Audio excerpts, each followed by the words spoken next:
आऊज़ुबिल्लाहिमिनश्शैतानिर्रजीम बिस्मिल्लाहिर्रहमानिर्रहीम। Pacific group of colleges में आपको खुशामदीद कहते हैं। मैं हूं आपका physics teacher. My dear students, chapter number 2 हमने स्टार्ट किया हुआ है, नेम वेक्टर्स एंड इक्विलिब्रियम, जिसके हम 4 लेक्चर्स को डिस्कस कर चुके हैं। आज हम लेक्चर नंबर 5, जो कि बहुत अहम आपका लेक्चर है, उसको कंटिन्यू करेंगे। लेक्चर नंबर 4 में हमने स्केलर और डॉट प्रोडक्ट को डिस्कस किया था और आज लेक्चर नंबर 5 में हम वेक्टर और क्रॉस प्रोडक्ट को डिस्कस करेंगे। माय डियर स्टूडेंट्स, आप भी अटेंटिव होके ये लेक्चर सुने, इंशाअल्लाह आपके कॉन्सेप्ट्स क्रिस्टल क्लियर होंगे। Best of luck. बाकी हम अपना लेक्चर प्रॉपर वे में स्टार्ट करते हैं। नेम है वेक्टर और क्रॉस प्रोडक्ट। वेक्टर किस बेस पे इसका नेम रखा गया? जब हम 2 वेक्टर्स को मल्टीप्लाई करते हैं और उनका रिजल्ट एक वेक्टर क्वांटिटी है। वेक्टर्स को मल्टीप्लाई करने पे रिजल्ट क्या है? वेक्टर क्वांटिटी आए तो हम उसको कहते हैं वेक्टर प्रोडक्ट। और जब हम इसके फॉर्मूले को रिप्रेजेंट करते हैं तो उसमें हम लिखते हैं A क्रॉस B। इसको रिप्रेजेंट करने के लिए हम क्रॉस का साइन यूज करते हैं, तो इसलिए आप इसको क्रॉस प्रोडक्ट भी कहते हैं, यानी वेक्टर और क्रॉस प्रोडक्ट। फर्स्ट स्लाइड में हमने इसकी सिंपल सी एक डेफिनेशन लिखी है। When the product of 2 vectors result a vector quantity, such a product is called vector और cross product. It is represented by cross sign between 2 vectors. ये 2 vectors के दरमियान क्रॉस साइन से रिप्रेजेंट होता है। My dear students, next slide में आप देख सकते हैं कि आपके पास 2 वेक्टर्स हैं, the vector product of 2 vectors A and B। मैं अगेन आपको ये बात जाहिर करता चलूं, शो करता चलूं कि इसमें A और B को बोल्ड करके लिखा हुआ है, इसलिए ये वेक्टर को रिप्रेजेंट कर रहे हैं। ये A B ये क्या है? आपके पास उनका मैग्नीट्यूड है। A वेक्टर का मैग्नीट्यूड और B वेक्टर का मैग्नीट्यूड। साइन थीटा आपके पास अफेक्टिव कंपोनेंट है, क्योंकि एक वेक्टर लेना है और एक दूसरे वेक्टर का कंपोनेंट लेना है। और यहाँ क्रॉस में कौन सा कंपोनेंट लेना है? जो परपेंडिकुलर हो टू द प्लेन, ठीक है, यानी कि जो परपेंडिकुलर कंपोनेंट हो वो आपके पास लेना है इसमें प्रोडक्ट में। तो परपेंडिकुलर कंपोनेंट A या B साइन थीटा आप जो भी ले रहे हैं, या A क्रॉस B में, A क्रॉस B में आप B का कंपोनेंट लेंगे, यानी B साइन थीटा लेंगे। अगर आप B क्रॉस A कर रहे होंगे तो आप A का कंपोनेंट लेंगे A साइन थीटा। उसके बाद यहाँ आप देख सकते हैं ये जो A B साइन थीटा है, ये इसके मैग्नीट्यूड को शो कर रहा है, ये मैग्नीट्यूड को शो कर रहा है। और बेटा ये जो n यूनिट वेक्टर है, जैसा कि हम प्रीवियस लेक्चर्स में अच्छे से अंडरस्टैंड कर चुके हैं, ये एक वेक्टर है। देखें, पहली बात तो ये वेक्टर है तो इसलिए बोल्ड करके लिखा हुआ है। और यूनिट वेक्टर की खूबी होती है कि उसको आप हैट से शो करते हैं, इसके ऊपर हैट है, तो ये आपके पास n यूनिट वेक्टर है। ये कौन सी डायरेक्शन को शो करता है? Normal to the surface, normal to the surface. यानी आपके पास ये A और B आपस में इनकी टेल मैच है। अगर टेल मैच हो तो आप अच्छे से जानते हैं, जब टेल मैच होंगे तो वो आपस में क्या हो रहे होंगे? मल्टीप्लाई हो रहे होंगे। तो आपके पास जब 2 वेक्टर्स आपस में मल्टीप्लाई हो रहे हैं, साफ ज़ाहिर है उनका रिजल्ट कोई ना कोई क्वांटिटी आती है जो कि वेक्टर क्वांटिटी है, ठीक है। आप देख सकते हैं ये इसका रिजल्ट एक वेक्टर क्वांटिटी है, ठीक है।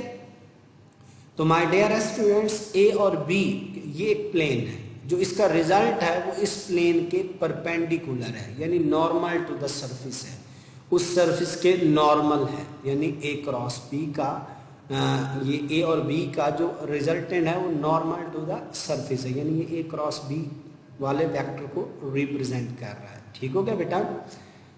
अच्छा, अब हम ये देखते हैं कि n is a unit vector perpendicular to the plane containing a and b. Its direction can be determined by right hand rule. अब क्वेश्चन ये आता है कि सर ये जो हमारे पास n यूनिट वेक्टर है इसकी डायरेक्शन हम कैसे कैलकुलेट करेंगे? तो एमसीक्यूज भी पूछा जा सकता है। a क्रॉस b में जो रिजल्टेंट वेक्टर आता है उसकी डायरेक्शन कैसे निकाली जाती है? तो उसका आंसर है राइट हैंड रूल से। उसकी डायरेक्शन राइट हैंड रूल से निकाली जाती है। इस पर्पस के लिए हम प्लेस करेंगे राइट हैंड रूल क्या है। For that purpose place together the tail of vector A and B. A और वेक्टर बी की टेल को आपस में हम प्लेस करेंगे to define the plane of vector A and B. Vector A and B की प्लेन को define करने के लिए फिर आप कर्ल करेंगे अपने राइट हैंड की फिंगर्स को through a smaller angle from A to B. ये स्मॉलर एंगल है, ठीक है बेटा, ये स्मॉलर एंगल है ए से बी, ठीक है। तो ये curl your finger from A to B through a smaller angle. The erect thumb, जब आप इसको ऐसे कर्ल करेंगे तो आपके पास अपने राइट हैंड की फिंगर्स को, तो जो इरेक्ट थंब है वो आपके पास अपवर्ड डायरेक्शन में होगा, अपवर्ड। अगर आप बी क्रॉस ए करेंगे यानी कर्ल करेंगे अपनी फिंगर्स को बी से ए की तरफ, तो आप देखेंगे जो उसका रिजल्टेंट होगा वो आपके पास डाउनवर्ड डायरेक्शन में होगा। रिजल्टेंट की डायरेक्शन डाउनवर्ड डायरेक्शन में होगी। तो आप अच्छे से ये देख सकते हैं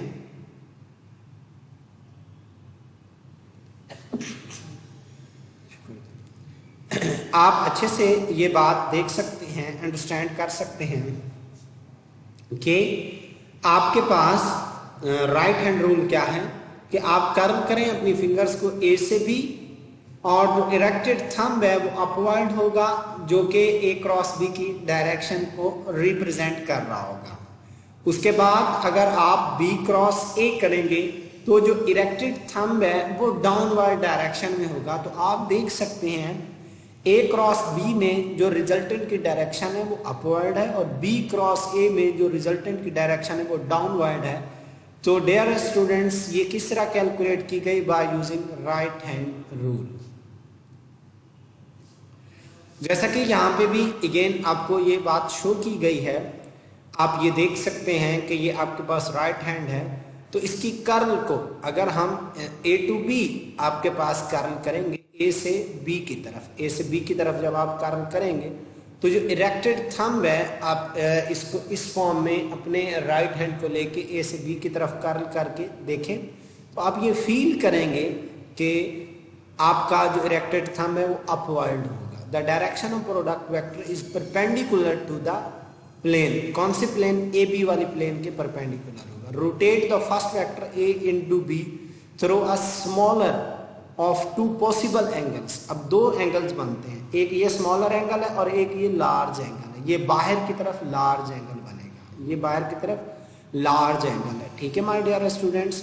और ये ए से बी ये वाला जो कोना है, ये कॉर्नर, ये स्मॉलर एंगल है। तो आपने अपनी फिंगर्स को स्मॉलर एंगल के क्रॉस कर्ल करना है।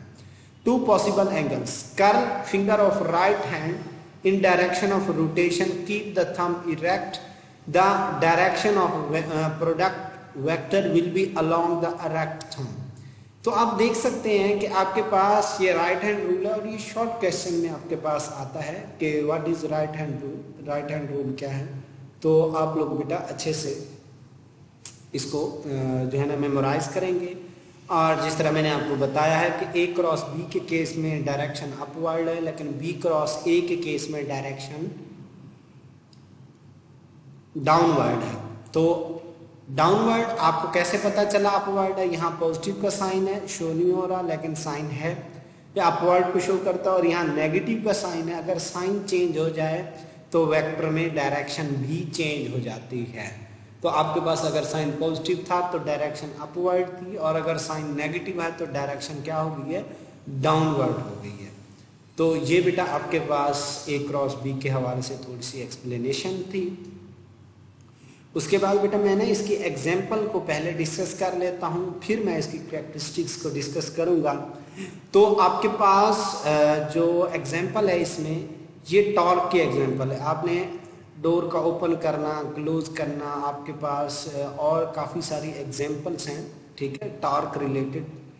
तो आपके पास टॉर्क क्या है? टॉर्क आपके पास वेक्टर क्वांटिटी है, ये वेक्टर है, इसको बोल्ड करके लिखना चाहिए था, ठीक है।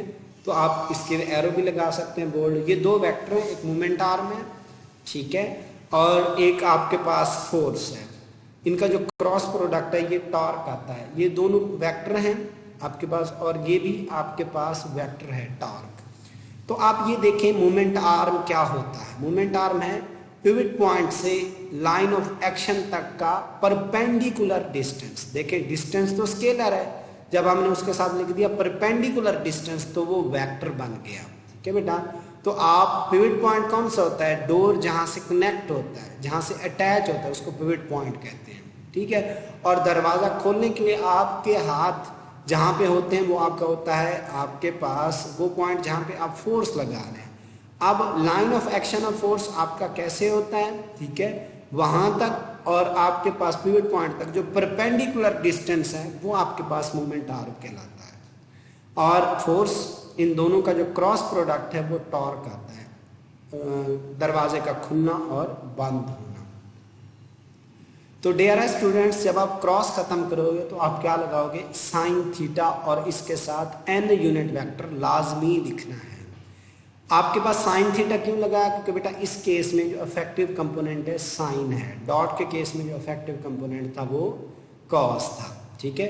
वहां पे n यूनिट वेक्टर नहीं लगाते थे, तो यहाँ पे n यूनिट वेक्टर लाजमी लगाना है क्योंकि उसका आंसर स्केलर था जिसके जस्ट मैग्नीट्यूड चाहिए थी, और इसका आंसर वेक्टर है और इसके लिए मैग्नीट्यूड यानी आर एफ साइन थीटा और साथ ही उसके n यूनिट वेक्टर भी लगाना है, यानी डायरेक्शन भी आपको रिक्वायर है। इसी तरह बेटा आपके पास जो फोर्स है F equal to q v cross B के हवाले से, तो आपके पास V क्रॉस बी की अगर मैं बात करूं तो इसमें क्या है, ये आप सेकेंड ईयर में फोर्स जो चार्ज के ऊपर अप्लाई होती है मैग्नेटिक फील्ड में जब वो इंटर होता है किसी वेलोसिटी V के साथ, तो ये भी क्रॉस प्रोडक्ट है। क्रॉस खत्म करोगे तो यहाँ पे भी साइन थीटा आप लगाएंगे और उसके साथ n यूनिट वेक्टर भी आप लगाएंगे, ताकि मैग्नीट्यूड और डायरेक्शन मिलके वेक्टर यानी फोर्स को रिप्रेजेंट करें। तो ये बेटा इसकी दो एग्जांपल्स थी। उसके बाद बेटा हम इसकी कैरेक्टरिस्टिक्स डिस्कस करते हैं, जैसा कि हमने डॉट की भी 4 से 5 कैरेक्टरिस्टिक्स डिस्कस की थी। अब हम क्या करेंगे, इसी तरह हम क्रॉस की भी डिस्कस करेंगे। पहला पॉइंट इसका ये है मेरे बच्चों कि आपके पास A cross B is not same as B cross A, क्योंकि ए क्रॉस बी तो पॉजिटिव है, बी क्रॉस ए तो नेगेटिव है। पॉजिटिव 10 और नेगेटिव 10 इक्वल नहीं होते क्योंकि ये अपोजिट है। The cross product is not commutative. जब इक्वल नहीं है तो कम्यूटेटिव भी नहीं है। कम्यूटेटिव नहीं है क्योंकि उसके लिए जरूरी है कि ये दोनों इक्वल होना जरूरी है विद साइन, साइन भी सेम हो। दूसरा पॉइंट है बेटा आपके पास जब दो वेक्टर्स आपस में परपेंडिकुलर होंगे, यानी उनके दरमियान जब वेक्टर परपेंडिकुलर होते हैं बेटा तो एंगल क्या होता है 90 डिग्री, ठीक है। परपेंडिकुलर में एंगल 90। तो सिंपल फार्मूला आपको दिया हुआ है A cross B A B sine theta n unit vector sine 90 आप लिखेंगे, साइन 91 होता है तो आप लिखेंगे A B n unit vector in case of unit vectors, ठीक है। अगर आप ये तो वेक्टर फॉर्म थी, अगर आप यूनिट वेक्टर्स की फॉर्म में आप लिखेंगे यूनिट वेक्टर्स की फॉर्म में तो आपके पास i क्रॉस j, आपके पास i क्रॉस j का आंसर k यूनिट वेक्टर आएगा और j क्रॉस k का आंसर i यूनिट वेक्टर आएगा और k क्रॉस i का आंसर j यूनिट वेक्टर आएगा। तो बेटा मैं इसको थोड़ा सा आपको बताता हूं कि इसमें आप फॉलो करते हो, आपके पास ये सर्कल, ठीक है, ये आप सर्कल फॉलो करते हो। ऐसे जैसे मैं एरो बना रहा हूं ना, आपने इस एरो की इसी डायरेक्शन में आपने क्या करना है, एक पॉइंट पे i यूनिट वेक्टर लिख देना है, दूसरे पॉइंट पे j यूनिट वेक्टर लिख देना है, तीसरे पॉइंट पे k यूनिट वेक्टर। अब i क्रॉस j करेंगे तो आंसर k आएगा, k क्रॉस i करेंगे तो आंसर j आएगा। तो आपने ये सर्कल बना के उनके इसी डायरेक्शन में क्या लिख देने हैं i j k। दो को मल्टीप्लाई करेंगे तो आंसर क्या आएगा, नेक्स्ट आपके पास यूनिट वेक्टर आ जाएगा जो कि उसके परपेंडिकुलर होगा। ठीक हो गया। अब ये बात भी आपने जहन में रखनी है, अगर आप इनका ऑर्डर चेंज करते हैं यानी आई क्रॉस जे का आंसर तो के यूनिट वेक्टर है, अगर आप करते हैं जे क्रॉस आई तो उसका आंसर नेगेटिव के यूनिट वेक्टर है। जिस तरह ए क्रॉस बी और बी क्रॉस ए में माइनस आ जाता है, अगर आई क्रॉस जे पॉजिटिव के है तो जे क्रॉस आई नेगेटिव के होगा। तो ये भी आपको अच्छे से समझो। हाँ, गॉट इट बेटा, आई होप के ये पॉइंट आपको समझ आ गया होगा। इसी तरह आपके पास अगर आई क्रॉस के करेंगे तो माइनस जे आएगा, अगर के क्रॉस आई करेंगे तो फिर तो पॉजिटिव जे। ठीक है। थर्ड पॉइंट है इसका, the cross product of two vectors जो कि पैरेलल है is a null vector. Again ये नल वेक्टर आता है, नॉट जीरो। जीरो स्केलर है, दो वेक्टर आपस में है, उनका क्रॉस प्रोडक्ट है तो आंसर भी वेक्टर ही आएगा। नल वेक्टर एक वेक्टर है, ऐसा वेक्टर जिसका मैग्नीट्यूड जीरो हो और जिसकी ऑर्बिट्रेरी डायरेक्शन है। Because of such vectors theta 0 degree parallel के केस में और एंटी पैरेलल के केस में 180 डिग्री। तो आपने सिंपल क्या करना है, A cross B A B sine zero, sine zero zero होता है, जीरो जिससे भी मल्टीप्लाई होगा उसको जीरो कर देगा। और अगर आप ए बी साइन 180, साइन 180 भी जीरो होता है तो उसका आंसर भी क्या आएगा बेटा, जीरो। जीरो जिससे मल्टीप्लाई होगा तो उसको जीरो कर देगा। मतलब आपके पास रिजल्टेंट आपके पास नल वेक्टर आएगा। ठीक है, आपके पास resultant null vector A cross B, जब दो वेक्टर आपस में पैरेलल हों, एंटी पैरेलल हों, क्रॉस के केस में उनका रिजल्टेंट नल वेक्टर होता है, ना कि जीरो होता है। ठीक है बेटा। सेम एज चीज आपके पास यूनिट वेक्टर्स की फॉर्म में और सेल्फ प्रोडक्ट की फॉर्म में अगर ए क्रॉस ए कर दें, बी क्रॉस बी कर दें, जैसे ये ए क्रॉस ए है तो ये भी तो पैरेलल है, एंगल 0 डिग्री है। तो जब पैरेलल होंगे, मैंने अभी आपको बताया है कि आपके पास क्या है, उसका रिजल्टेंट नल वेक्टर होगा। आई क्रॉस आई, जे क्रॉस जे, के क्रॉस के, दोनों पैरेलल हैं तीनों केसेस, एंगल 0 डिग्री, 0 साइन 0 0 हो जाता है, आंसर क्या आएगा, नल वेक्टर। तो ये तीनों केसेस आपने इस थर्ड पॉइंट में याद रखने हैं, समझने हैं। ओके हो गया बेटा। और उसके बाद आप ये पॉइंट 4 को देखेंगे।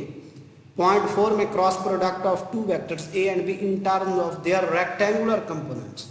तो आप अच्छे से जानते हैं रेक्टेंगुलर जो कंपोनेंट्स होते हैं वेक्टर ए के, वो कितने हैं, वो 3 हैं। ए x unit vector i, A y unit vector J, A z unit vector के क्रॉस। इस तरह बी के भी 3 यूनिट वेक्टर हैं, कंपोनेंट्स हैं, रेक्टेंगुलर कंपोनेंट्स। अब आपको ये क्वेश्चन भी आ सकता है, रेक्टेंगुलर कंपोनेंट सर कौन से होते हैं, पहले भी बताया हुआ, अगेन में रिपीट कर देता हूँ। ऐसे कंपोनेंट जो एक दूसरे के साथ 90 डिग्री का एंगल बना रहे हैं।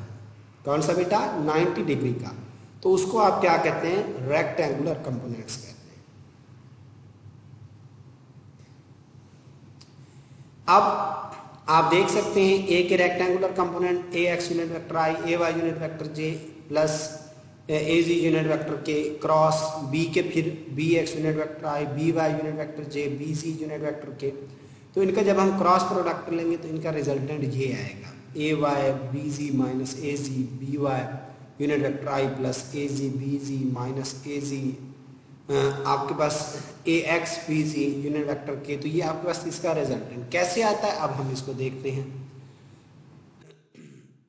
तो आपके पास जो रिजल्ट ऑब्टेन्ड होता है वो इस फॉर्म ए क्रॉस बी यूनिट वेक्टर आई जे के। तो आई वाले आई के नीचे लिखेंगे ए एक्स के साथ आई होता है, बी एक्स के साथ भी आई होता है। तो जे वाले आपके पास जे के नीचे ए वाई के साथ भी जे है, बी वाई के साथ भी जे है। यूनिट वेक्टर के वाले ए जी और बी जी हैं। तो आपने यूनिट वेक्टर आई निकालना है। तो आपने जब आई निकालना है तो ये वाला कॉलम खत्म और ये वाली रो खत्म। तो ये मेथड है, इसको क्या लेंगे, ये कॉलम खत्म और ये रो खत्म। तो आप ए वाई बी जी को मल्टीप्लाई करेंगे, ए वाई बी जी, और जब इन दो को करेंगे तो ए जी बी वाई, ये माइनस में ए Y B Z minus A Z B Y, ये आपके पास आ जाएगा। ठीक है, आप देख सकते हैं यहाँ पे भी ये आया ए Y B Z minus A Z B Y. ठीक है, अब जब आपने जे को कैलकुलेट करना है तो इसके साथ आपने माइनस लगाना है, माइनस जे। ये वाला कॉलम खत्म और ये वाली रो खत्म। पहली रो तो हर दफा खत्म होगी, ये वाला column.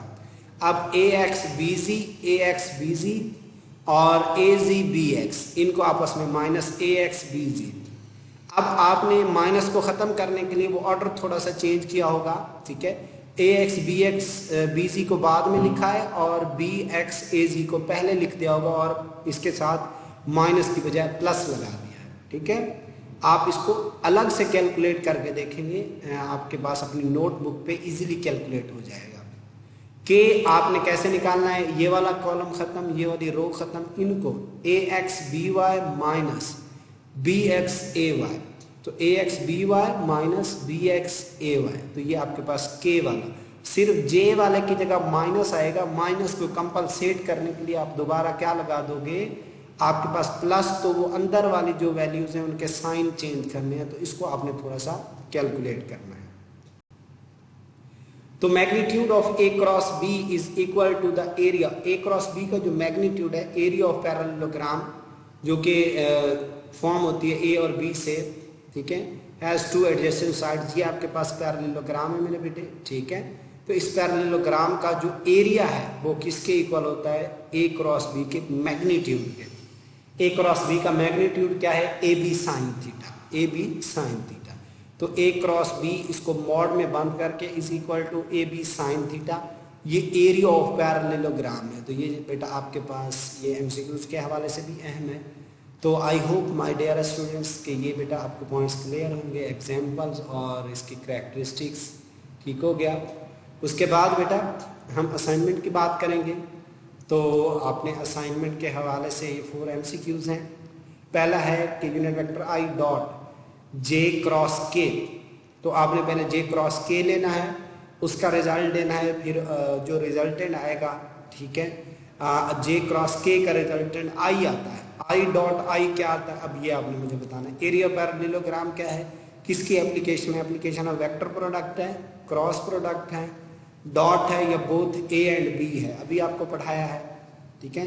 Self product of A is given by, जो सेल्फ वेक्टर है, सेल्फ वेक्टर प्रोडक्ट जो है ए का, वो क्या है बेटा, नल वेक्टर है। तो यहाँ पे ए स्क्वायर दिया हुआ है, ठीक है, 0 दिया हुआ है, 1 दिया हुआ, तो नन ऑफ दीज बनेगा, ठीक है, क्योंकि ये स्क्वायर के जो सेल्फ आपके पास वेक्टर क्रॉस प्रोडक्ट है तो वो नल वेक्टर होता है, तो वेक्टर ऑप्शन है ही नहीं। Vector product for 2 vectors is maximum when they are, maximum कब होता है, जब आप जानते हैं अच्छे से एंगल 90 डिग्री हो।